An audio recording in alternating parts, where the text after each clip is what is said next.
Nous entrerons dans ta présence avec des louanges et des danses. Nous viendrons louer notre Dieu, car il est grand et glorieux. Il est élevé à jamais, il règne pour l'éternité, sur un trône de sainteté, de justice et de vérité. Nous entrerons dans ta présence avec des louanges et des danses. Nous viendrons louer notre Dieu, car il est grand et glorieux.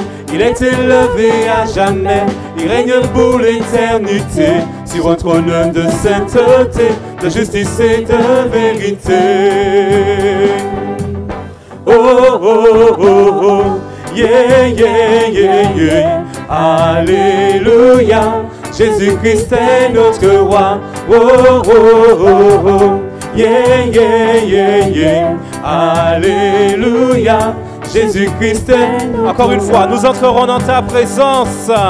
Nous entrerons dans ta présence avec des louanges et des danses. Nous viendrons louer notre Dieu, car il est grand et glorieux. Il est élevé à jamais, il règne pour l'éternité, sur un trône de sainteté, de justice et de vérité.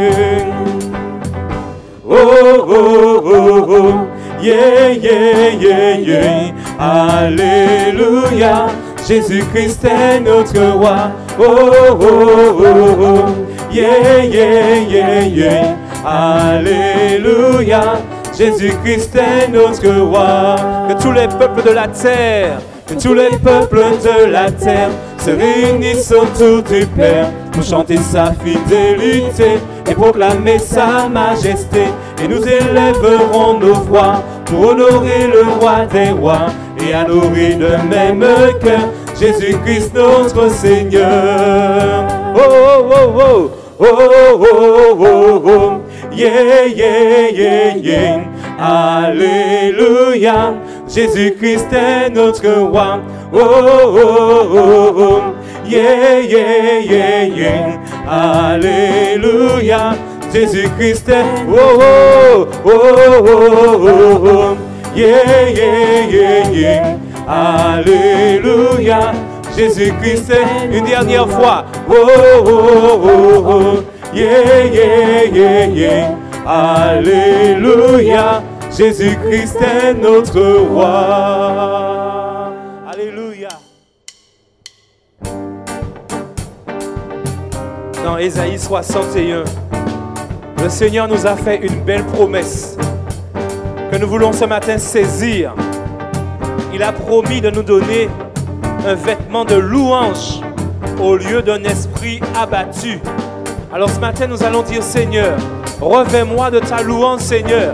Donne-moi cet habit promis. Revêt-moi, Seigneur. Revêt-moi, Seigneur, de ta louange. Donne-moi ton plus bel habit. Ainsi je me tiendrai devant toi avec ce manteau de joie. Revêt-moi. Revêt-moi, Seigneur, de ta louange. Donne-moi ton plus bel habit. Ainsi je me tiendrai devant toi avec ce manteau de joie. Je me réjouirai en ta présence. Je chanterai l'honneur de ton nom. Je danserai de joie pour toi, mon Dieu, car tu me remplis de bonheur. Revêt-moi, Seigneur, de ta louange. Donne-moi ton plus bel habit. Ainsi je me tiendrai devant toi avec ce manteau de joie. Je me réjouirai en ta présence. Je chanterai l'honneur de ton nom. Je danserai de joie pour toi, mon Dieu, car tu me remplis de bonheur. Revêt-moi, Seigneur, de ta louange. Donne-moi ton plus bel habit. Ainsi je me tiendrai devant toi avec ce manteau de joie, avec ce manteau, avec ce manteau de joie, avec ce manteau, avec ce manteau de joie, avec ce manteau, avec ce manteau de joie. Merci Seigneur.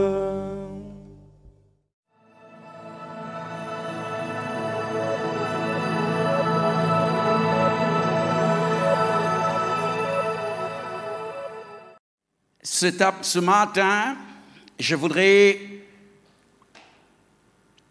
avec vous considérer une chose que je crois qu'aujourd'hui, l'Église a besoin de considérer, que chaque chrétien a besoin de bien saisir au fond de lui-même comme une certitude. C'est la vie du croyant avec le Saint-Esprit. L'importance d'être rempli du Saint-Esprit.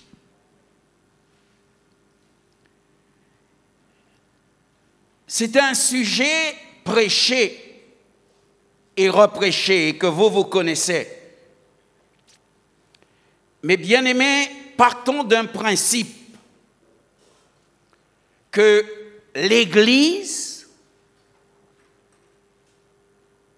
n'est pas une chose figée. C'est-à-dire, l'Église est en perpétuel mouvement. Je me souviens, il y a une cinquantaine d'années, lorsque je suis arrivé dans l'Église, j'étais en jeune homme. Et hier, je disais chez moi à mes parents, je leur disais, vous vous rendez compte, je fais déjà partie de ceux qui vont partir bientôt. Je suis déjà dans la lignée. Parce que la vie tourne. Et nous sommes dans un cycle dans l'Église. C'est-à-dire, il y a toujours de nouveaux chrétiens, toujours de nouvelles personnes. Ce qui fait que ce que les anciens ont connu, il faut le répéter pour que les nouveaux le connaissent. Ce que les anciens ont vécu, il faut l'enseigner pour que les nouveaux le connaissent et puissent le savoir, puissent le vivre. Et c'est dans ce sens-là qu'il faut en premier lieu enseigner. La deuxième chose dans laquelle il faut qu'on puisse revenir sur l'enseignement, c'est parce que il y a un besoin fondamental dans la vie chrétienne. C'est le besoin de renouveau. Le besoin de renouveau. Vous savez, lorsque Dieu parle de sa bénédiction, il dit, si tu sais écouter ma voix, ton bonheur, ta bénédiction, ta part, sera comme les flots de la mer. Lorsque nous allons au bord de la mer, une vague succède à une autre. Il faut un renouvellement. Ceux qui ont été remplis du Saint-Esprit il y a 10 ans, peut-être aujourd'hui, ont besoin d'être renouvelés. Ceux qui ont exercé des dons avec autorité et force il y a quelques années, ils ont besoin d'être renouvelés pour pouvoir continuer à le faire. Et ça, frères et sœurs, il n'y a pas de honte à cela. Pourquoi? Parce que c'est même ce que nous enseigne la parole du Seigneur. J'aimerais juste prendre cet exemple avant de commencer initialement ma prédication avec vous. Lorsque Israël est sorti d'Égypte, lorsqu'ils ont traversé la mer Rouge, il s'est élevé du milieu d'Israël un chant. Quelque chose de spontané avec Marie, la sœur de Moïse. Elle prit son tambourin et elle commença à chanter que le peuple avait traversé et que Dieu avait projeté dans les eaux Pharaon et son armée. Et ils ont chanté leur victoire. Ils sont allés au désert et avec beaucoup de difficultés.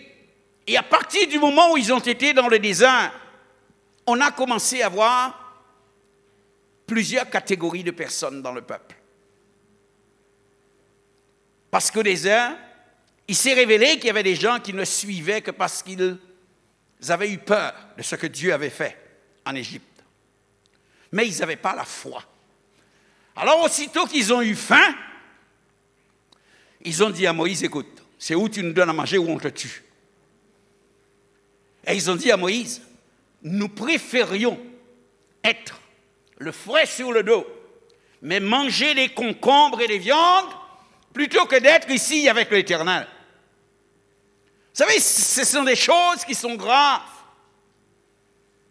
Puis, le peuple va vivre, et Dieu fera des miracles, des choses pour eux.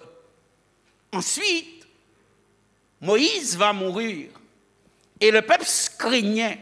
Mais quand Moïse va mourir, qu'est-ce qui va se passer quand Moïse ne sera pas là? Et Dieu leur dit un jour, Dieu dit à Moïse un jour, prends Josué, j'ai mis mon esprit sur lui, c'est lui qui va gouverner. Dieu avait préparé la chose. Mais la Bible nous dit une chose, et c'est là que je veux attirer votre attention. Malgré ces belles histoires dans l'Église, dans le peuple, ces belles choses, ils étaient en Canaan, ils avaient la certitude que Dieu les avait fait sortir d'Égypte pour venir en Canaan. La Bible nous dit, à la mort de Josué, il s'éleva une génération qui ne connaissait point l'Éternel. Le besoin de renouveau. La génération qui prit place ne connaissait point l'Éternel. Toutes les belles expériences passées étaient tombées dans l'oubli. Et il a fallu que Dieu fasse à nouveau des choses pour ramener le peuple dans le feu. Si vous êtes une personne qui vous intéresse à l'histoire chrétienne, vous verrez que tous les réveils, c'est pourquoi il n'y a aucun réveil qui a duré depuis son début jusqu'à ce jour. Pendant tout un temps, Dieu fait quelque chose pour réveiller les gens. Mais ensuite, Dieu nous donne la responsabilité d'entretenir le feu. Et nous aurions voulu que Dieu continue à l'entretenir. Et c'est là que l'on fait l'erreur. Dieu fait la chose du départ. Mais ensuite, il nous donne la responsabilité d'entretenir le feu. Comment on va entretenir le feu? Seulement si nous restons sous la direction de Dieu. C'est pourquoi on peut trouver que l'Église, quelquefois les pasteurs qui veulent encore marcher dans les voies du Seigneur sont durs. Mais ce n'est pas contre vous. C'est pour éviter que l'Église tombe dans le sommeil. Alors ils sont obligés de mettre des règles.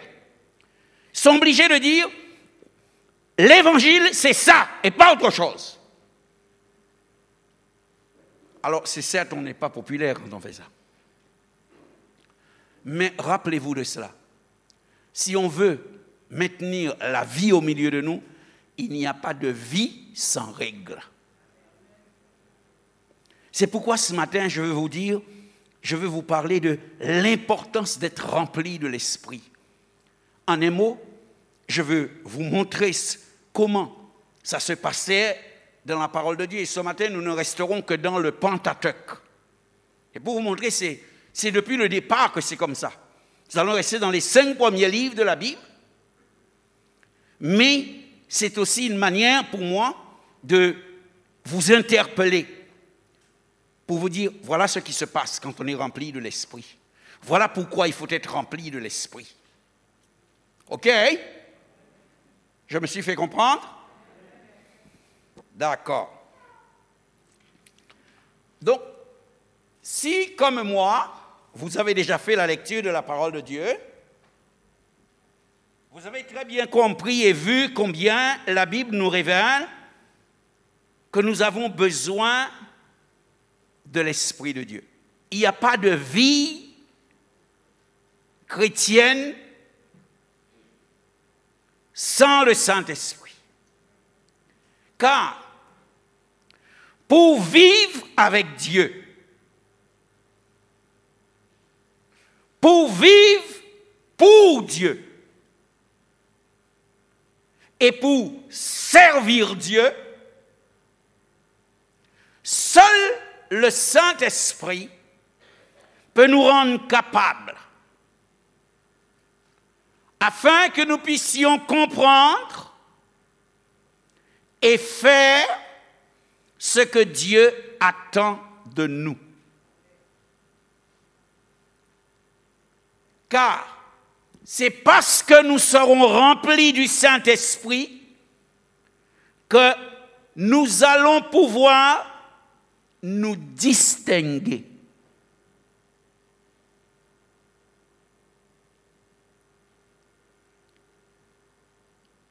C'est très important, c'est l'une des choses capitales de l'action de l'Esprit en nous. L'Esprit nous permet de nous distinguer.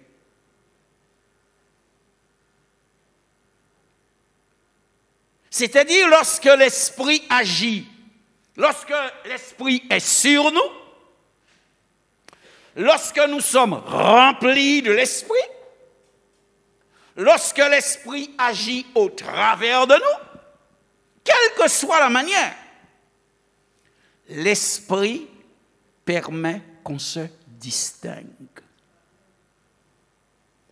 On se distingue par la façon de penser. On se distingue par nos attitudes. On se distingue par nos paroles, sans faire de miracle. Parce que des fois, on pense que c'est seul si on fait un miracle. Non. Et c'est pourquoi je dis sans faire de miracle. Alors, essayons ce matin de nous faire du bien au travers de quelques textes. Nous allons lire un premier texte dans le livre de la Genèse au chapitre 41. Ça remonte bien haut. Genèse 41 et le verset 38. Genèse 41 et le verset 38.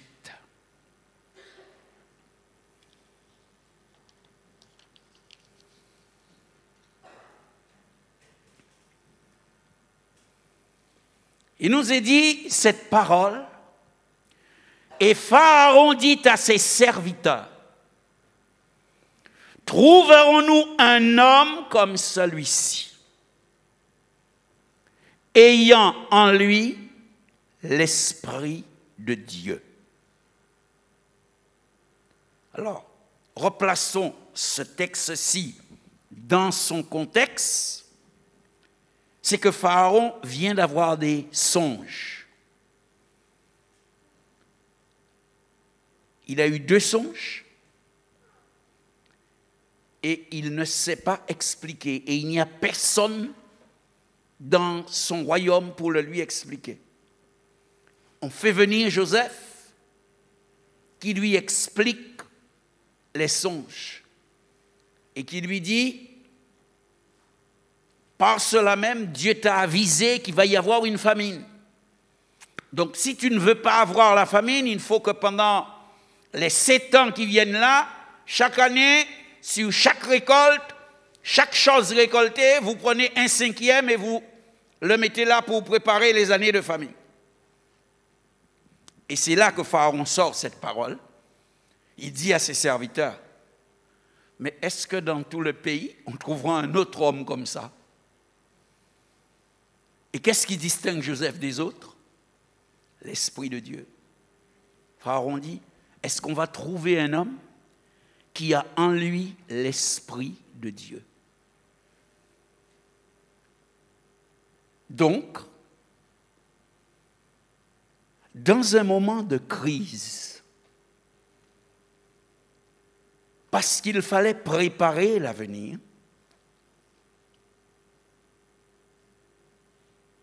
l'outil de Dieu, ça a été de remplir un homme du Saint-Esprit. Voyez-vous, donc c'est très différent de nous. Si c'était nous, on aurait mis de l'argent de côté, on aurait... Dieu, lui, il remplit un homme du Saint-Esprit. Et cet homme-là va se distinguer. Il est différent des autres. Parce que seulement il a l'Esprit de Dieu en lui. Et alors, sa perception de l'avenir est une perception différente. Il va donner des conseils, et des conseils avisés dans le but de sauver le peuple. Quand on est rempli de l'Esprit, ce n'est pas pour aller faire des choses pour nous-mêmes, mais justement, c'est pour que nous apprenions à devenir serviteurs des autres. C'est ce que Joseph deviendra. Il se distingue. Voyez-vous là, Pharaon ne le connaît pas. Il n'y a ni amitié, ni rien entre eux. La seule chose, l'Esprit de Dieu. Mais il est rempli. Je dis bien, il est rempli. Ça, c'est un premier texte.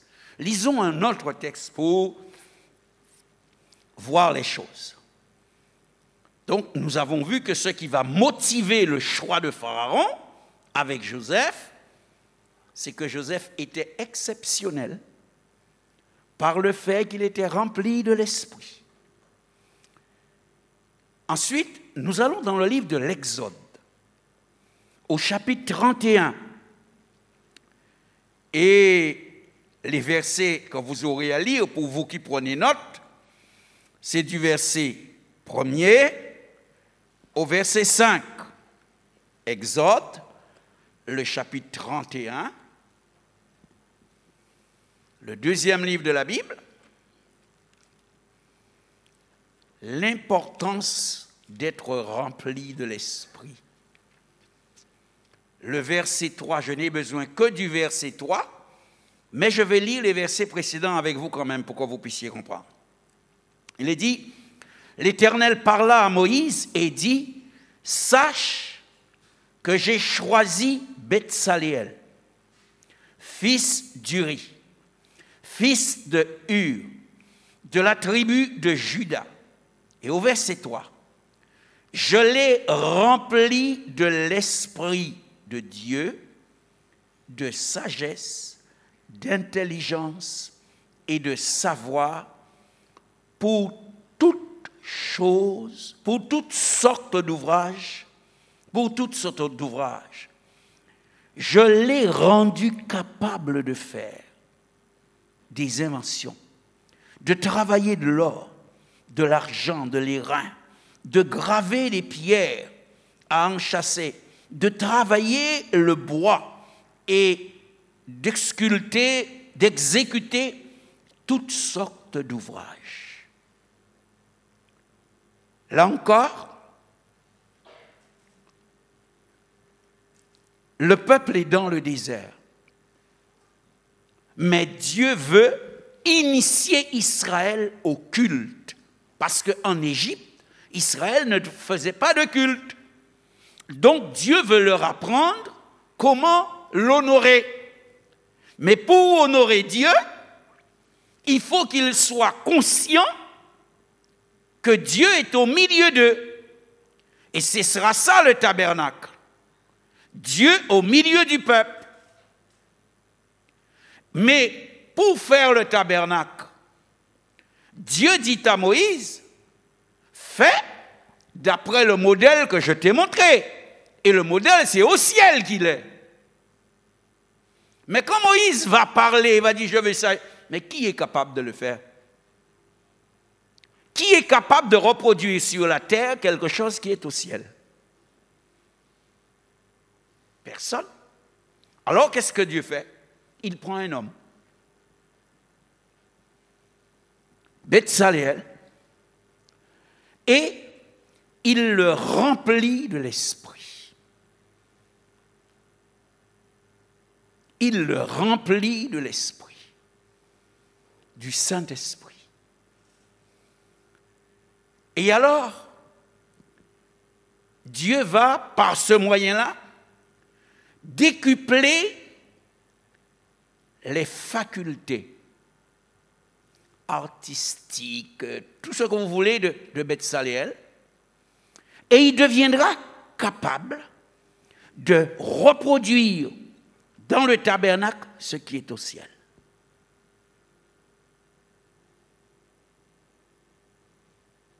Donc, si nous revenons à une application pour nous,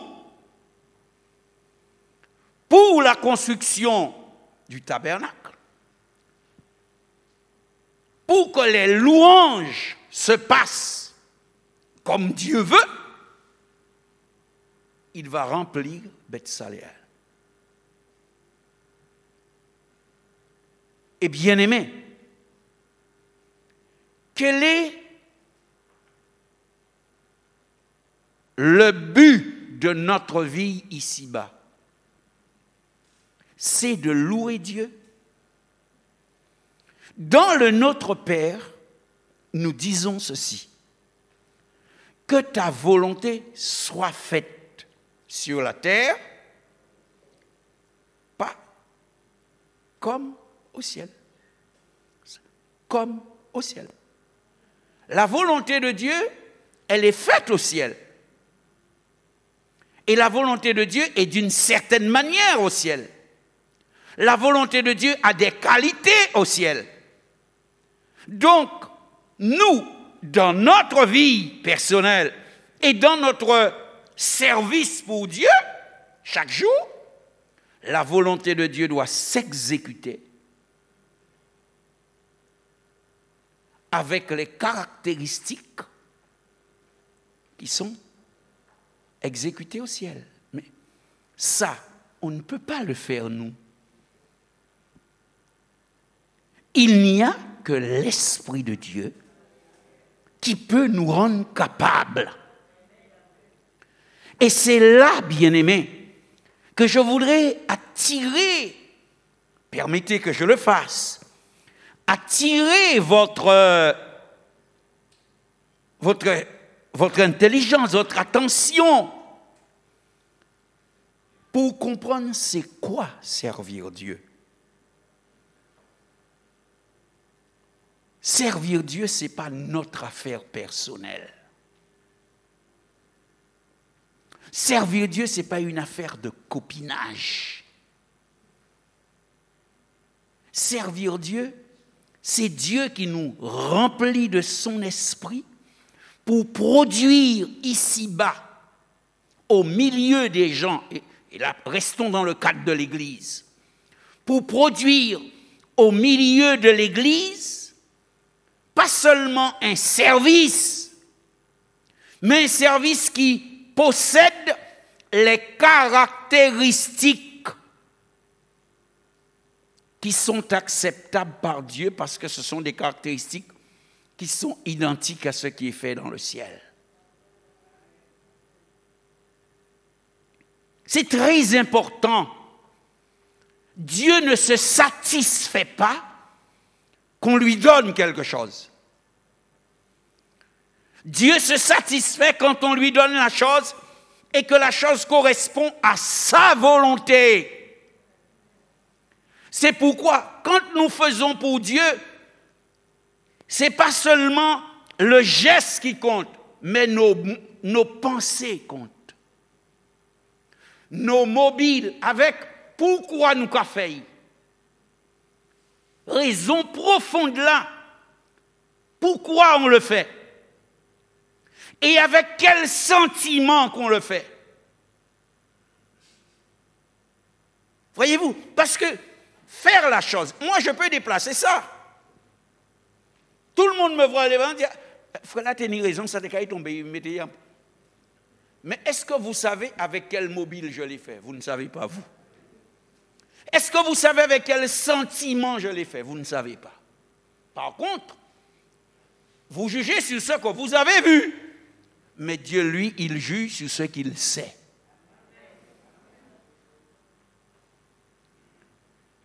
Quand Dieu nous remplit de l'esprit, c'est pour faire son service. C'est afin que le service de Dieu ne ressemble à aucun autre service.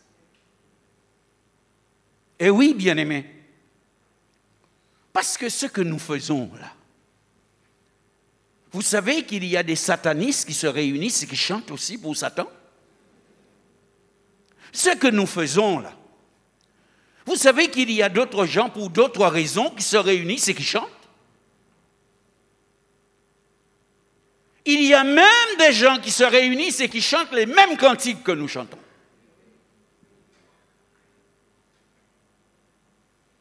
Seulement, ce n'est pas fait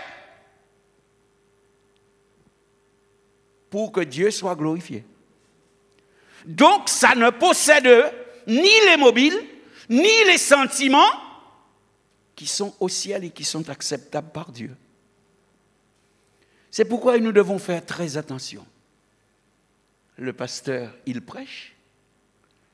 Il doit faire très attention aux sentiments, aux mobiles qui font qu'il prêche. Le musicien, il est derrière son instrument. Il doit faire très attention aux mobiles, aux sentiments. Le frère, c'est un bon c'est bien basse que tu joues. Un bon bassiste, quand il est là, on entend le doum, doum, doum, qui donne le rythme. OK? Mais ce n'est pas ce que Dieu veut, lui. Dieu veut les sentiments et les mobiles. Pourquoi? Parce que c'est ce qui va permettre que ce qu'il fait soit agréé pour être accepté au ciel. Voyez-vous, pour faire des choses naturelles, pour faire des choses simples, Dieu nous demande de mettre des sentiments célestes dedans. Comprenez ça bien, vous aimés. Et c'est ce qui rend le service de Dieu puissant. C'est ce qui fait que pendant que lui, il joue, il est plein de l'esprit, il joue, personne ne sait, une personne qui fait attention entend l'autre sœur chanter. Et ça produit une guérison dans la personne. Une personne qui était là, esclave de quelque chose, qui est venue au temple là ce matin, invitée par quelqu'un, un travail se fait dans son âme, ses chaînes sont brisées. Une vie est transformée. C'est pourquoi dans le service de Dieu, il n'y a pas que monsieur le pasteur qui est serviteur. Nous sommes tous serviteurs. Et nous sommes tous serviteurs dans la même réunion. Et oui, c'est ça. Il a fait de nous un peuple de sacrificateurs. Que le Seigneur nous aide à comprendre pourquoi Dieu nous remplit de l'esprit. Que Dieu aide mes bien-aimés à comprendre. Si par exemple mon bien-aimé, il est dans le service, mais il sent que sur le plan de l'esprit, ça descend, pourquoi il doit aller chercher un renouveau? Pourquoi celui qui veut rentrer au service, il a vraiment qu'à prendre les offrandes, qui a dit, mais ça, qui peut faire ça? Effectivement, pas n'y a rien de magique dans ça. Pas n'y a rien d'extraordinaire dans ça. Mais un qui peut faire ça, il faut plein de l'esprit. Un qui peut faire ça. Pourquoi? Parce que c'est là plein de l'esprit ou que fait avec sentiment là, bon Dieu, là. Sinon, on joue au fait ou bien qu'on lève monsieur là. Pas d'accord avec, Mais comme pour c'est un qui ça ou avec. Ou qu'on lève, ou qu'on fait vidéo.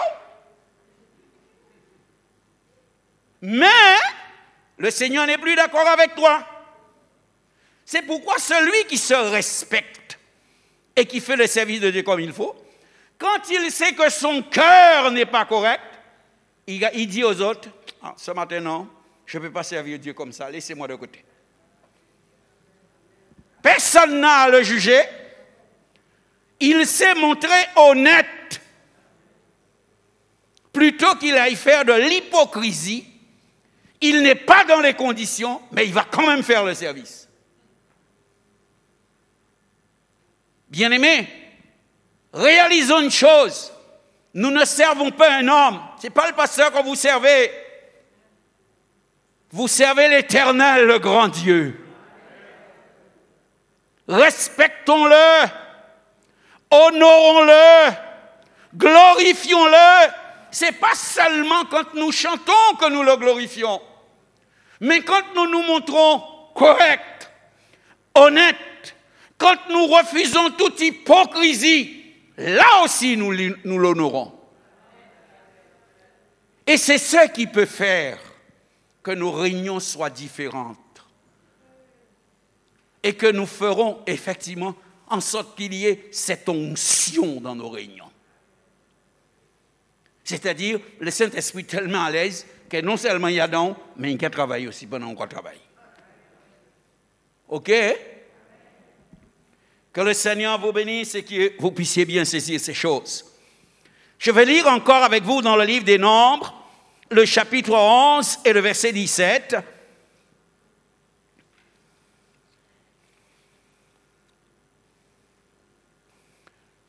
Et là, Dieu va dire quelque chose à Moïse.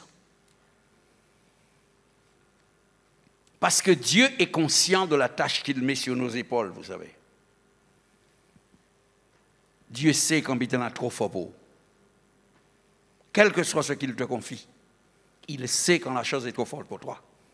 Et il dit à Moïse, au verset 10, Nombre 11, 17, « Je descendrai, et là, je te parlerai. Je prendrai de l'esprit qui est sur toi, et je le mettrai sur eux, afin qu'ils portent avec toi la charge du peuple, et que tu ne la portes pas toi seul. » Nous avons plusieurs enseignements dans ce texte. Premièrement, Dieu sait que Moïse ne peut pas lui seul porter la charge. Et que la charge est lourde. Ça, c'est certain, frères et sœurs. Avoir une charge d'église est lourde. Accepter d'enseigner la parole de Dieu est une chose très lourde parce que vous ne prêchez pas seulement aux autres, vous vous prêchez à vous aussi. Et si, dans votre façon de prêcher, vous ne restez pas fidèle aux Écritures, Dieu vous demandera compte un jour. Si, parce que vous avez mal enseigné l'Église, les chrétiens se font avoir par le diable, se perdent, avant de leur demander compte, c'est à celui qui enseigne que le Seigneur demandera des comptes.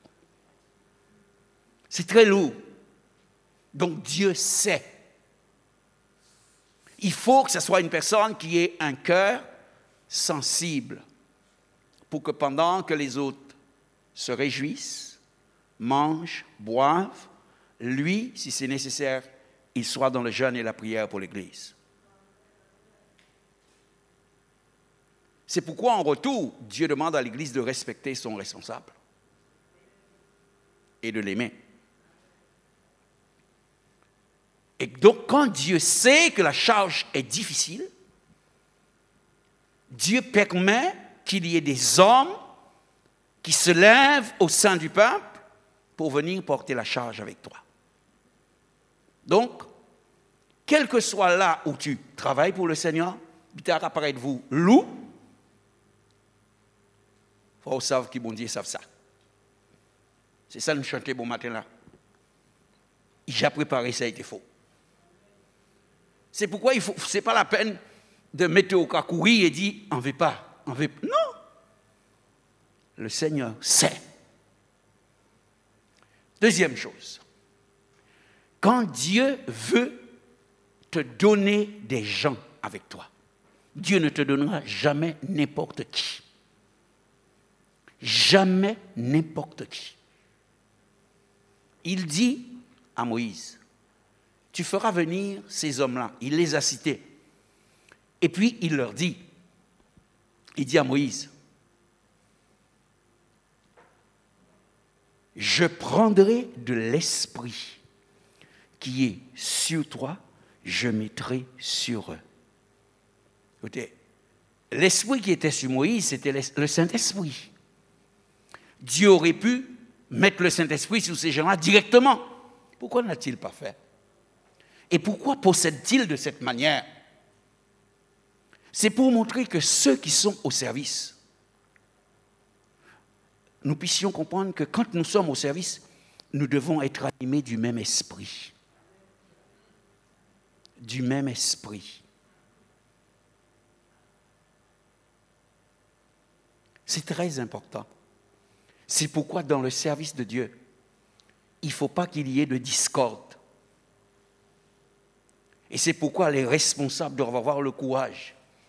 Quand ils voient un frère avec eux dans leur service, et je le dis ouvertement, il toujours caché son bêtise, il faut prendre à part. Il dit, frère, non. C'est pas comme ça. Si nous sommes animés du même esprit,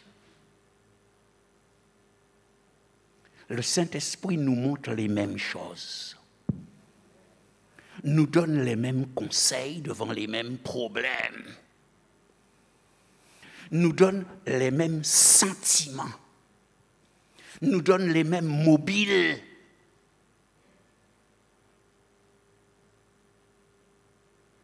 C'est très important, ça. Et c'est Dieu qui dit à Moïse, je le ferai pour qu'il porte avec toi la charge. Pour qu'il porte avec... Donc, ça doit sécuriser Moïse. Ça doit le tranquilliser. Il doit pouvoir laisser la part qu'il leur laisse en toute tranquillité.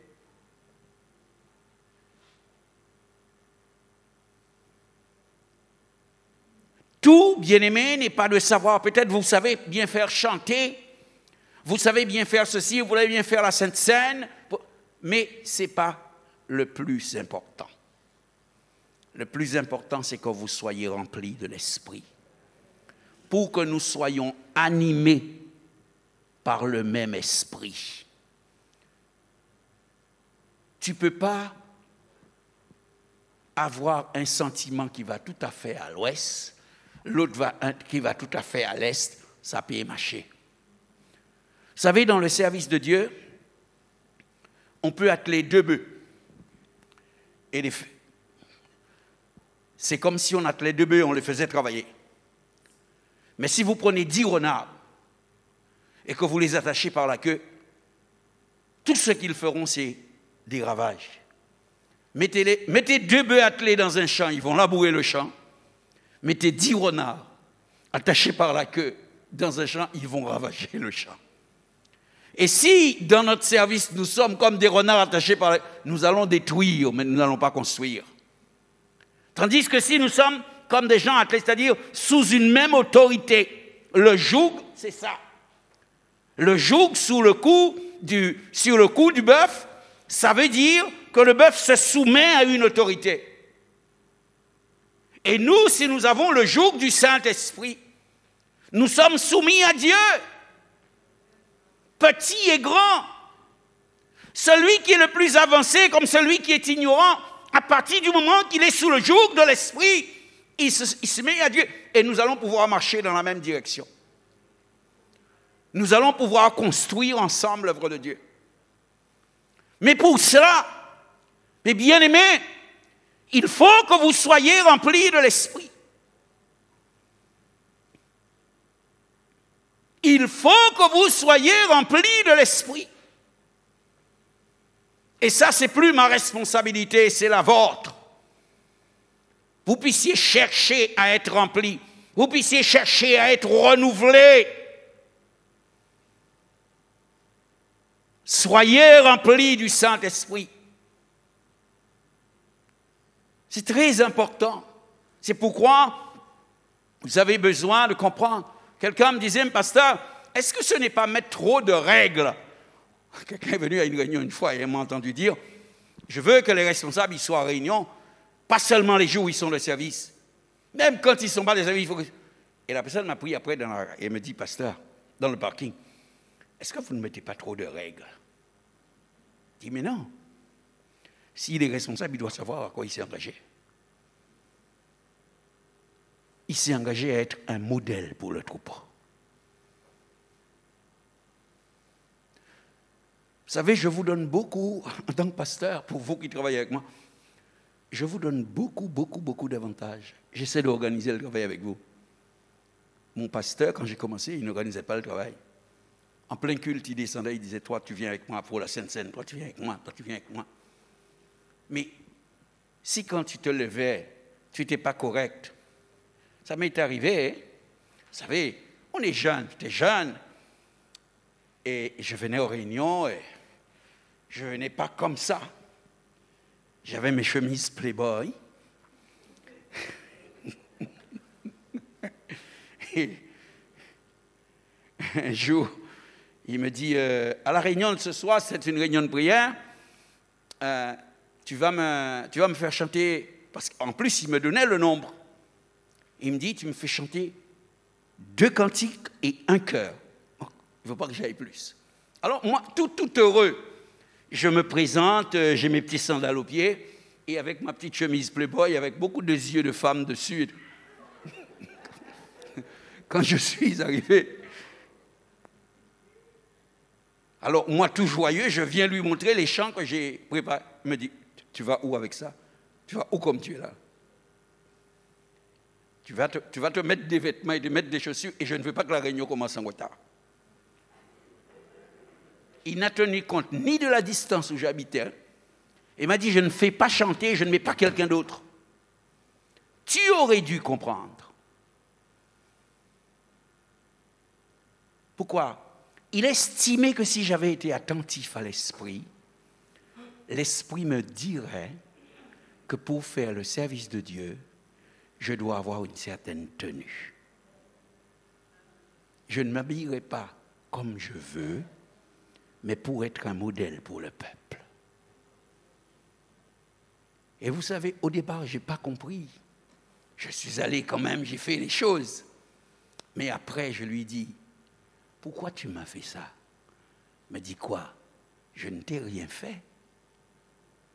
Je n'ai fait que te rappeler ce que tu devrais savoir.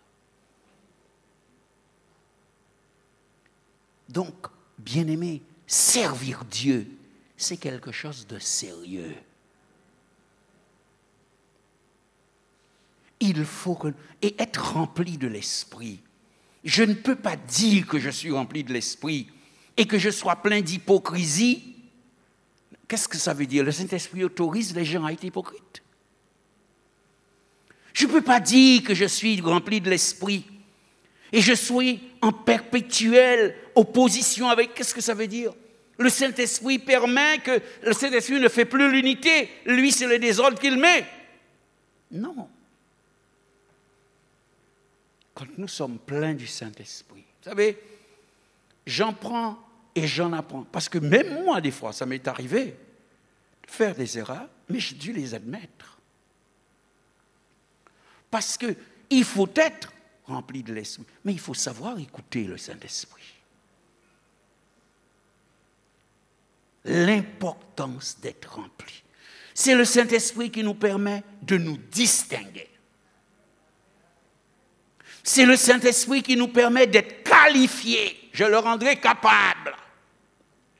C'est le Saint-Esprit qui nous permet de porter la charge pastorale. Vous savez ce que disait l'apôtre Paul? Il dit aux chrétiens, je souffre encore pour vous les douleurs de l'enfantement.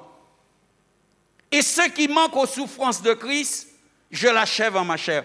Ce n'est pas que le sacrifice de Jésus soit imparfait, mais il leur dit, pour que vous puissiez devenir parfait, je suis encore obligé de souffrir. C'est donc porter la charge n'est pas une chose légère, c'est une chose très sérieuse. Puisse le Seigneur vous aider, nous aider, à ce que nous puissions toujours garder la chose dans le sens, oui, nous sommes une église pentecôtiste, mais où est l'action de l'Esprit? L'action de l'Esprit n'est pas toujours guérison, délivrance. L'action de l'Esprit, c'est d'abord cette transformation en nous-mêmes. C'est d'abord cette façon d'être dans le service de Dieu, d'aimer les choses de Dieu. L'action de l'Esprit, c'est quand vous êtes rempli de l'Esprit, vous vous distinguez. Et je vais terminer par là avec un texte parce que sinon le temps nous manquerait.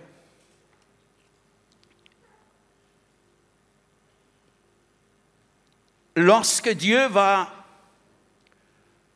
parler, au bout d'un moment, Dieu va dire dans un texte que je n'ai pas relevé avec vous, mais me vient en mémoire, alors je vais pouvoir vous le citer. C'est ce texte où Dieu dit, Caleb, mon serviteur Caleb, parce qu'il a été animé d'un autre esprit, je le bénirai. Et Dieu dit, je ferai pour lui ce que j'ai promis. Lorsqu'on est plein du Saint-Esprit, frères et sœurs, on agit aussi comme Caleb. Parce que Caleb n'était pas avantagé, je vais dire un certain nombre de choses le concernant. Il n'était pas un homme avantagé.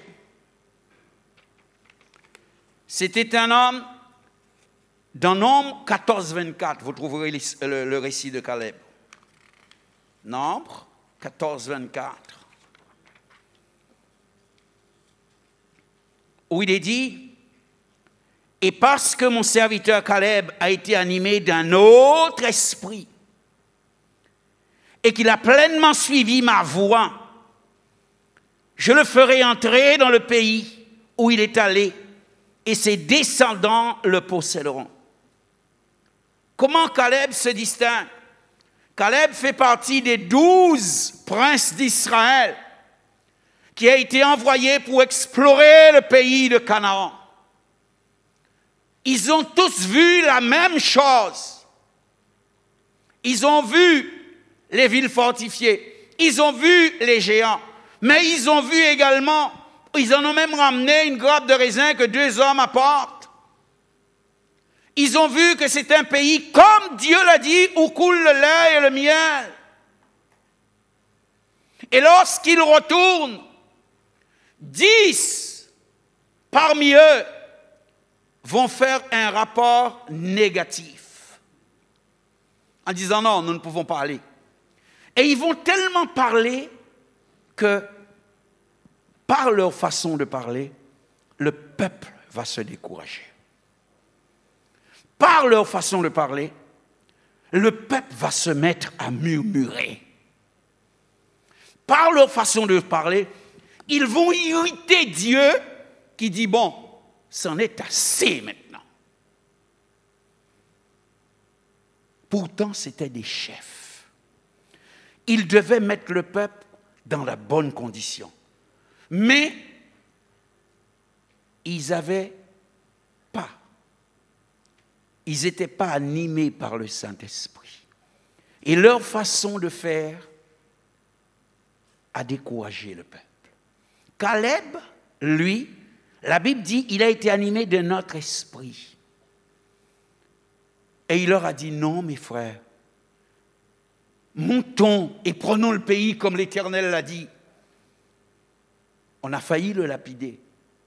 Quand ils essayaient de lapider Moïse, pareil, Caleb va monter au front avec Josué et il dira, non mes frères, si nous allons, l'Éternel sera avec nous, on va prendre le pays.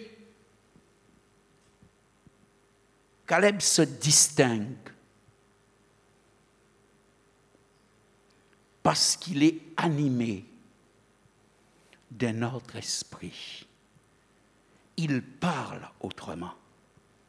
Il reste dans les promesses de Dieu. Être rempli de l'esprit, frères et sœurs. Je redis, ce n'est pas seulement rechercher des miracles. Caleb se distingue car il est plein de l'esprit, mais il se distingue également par son attitude. Caleb va dans le sens contraire. Et pourtant, Caleb n'est pas le plus considéré. Ils étaient 12 princes. Le seul qui n'était pas hébreu parmi eux, c'était Caleb. Il était là parce qu'il était, ses parents, son père, étaient rentrés donc en Israël. Mais la signification de son nom dit sa considération. Caleb signifie chien. Tous les autres princes avaient de beaux noms.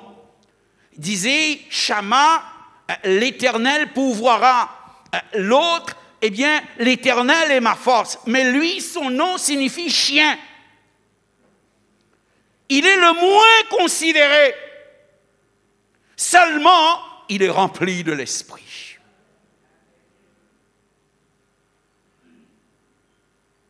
Et parce qu'il est rempli de l'esprit, il se distingue. Il souffrira beaucoup, Caleb. Et j'en termine là. Parce que lorsque Dieu dira à Israël, à partir de maintenant, c'est fini, vous allez marcher 40 ans dans le désert jusqu'à ce que tous les gens de la génération qui a murmuré, tous ceux qui ont dit nos enfants vont mourir, ils mourront et ce sont leurs enfants qui ont dit qu'ils vont mourir, qui vont entrer dans le pays. Excepté Caleb et Josué. Je vous laisse imaginer un moment. À cause des autres, il était à 11 jours pour rentrer dans le pays. Et à cause des autres, il mettra 40 ans. Mais cet homme va toujours garder de bonnes dispositions de cœur. Ça vous arrive de souffrir à cause de l'erreur des autres? Ça vous arrive de souffrir à cause de la bêtise des autres? Gardez-vous d'avoir un mauvais cœur. Gardez un cœur convenable. Car lorsque Caleb arrive dans le pays promis, il se met devant la partie et il dit donc à Josué, Moïse avait dit qu'il me donnerait cette part. Je veux maintenant monter et la prendre. Il avait 80 ans. Et Dieu lui donnera la part. C'est pourquoi ce matin, je vais vous dire, être rempli du Saint-Esprit, c'est ce qui fait la différence. Je veux vous encourager. Recherche, arrêtez de vous montrer différent d'une autre manière. De toute manière, vous savez un nègre ou un indien, pas de problème. Je savais que, je sais ceci, je sais cela, je sais qu'il y a des différences entre nous. Mais ce n'est pas ce qui doit valoir. Ce qui doit être important, c'est que toi et moi, nous soyons remplis de l'esprit pour faire le service du Seigneur, pour marcher dans le même pas, pour nous comporter comme des frères, comme des gens, des frères qui s'aiment, pour faire taire les bêtises que l'on trouve dans ce monde. Que ces choses-là ne soient pas au milieu de nous, simplement parce que nous sommes animés de notre esprit. Puisse le Seigneur vous bénir, bien-aimés. Et si ce matin, il y a quelqu'un qui n'est pas plein de l'Esprit, je l'invite à partir de maintenant à se mettre sur ses genoux et à rechercher, à dire, Seigneur, tu as promis, alors je veux. Et qu'il soit plein de l'Esprit de Dieu. Distinguons-nous par le fait que nous sommes des hommes et des femmes de l'Esprit. Que le Seigneur vous bénisse. Distinguez-vous tant que personne qui portait la charge de l'œuvre de Dieu. Tant que personne qui savent qu'ils ont reçu du Seigneur un mandat pour le servir. Arrêtez vos différences. Car si vous ne les arrêtez pas un moment, je serai obligé de vous arrêter.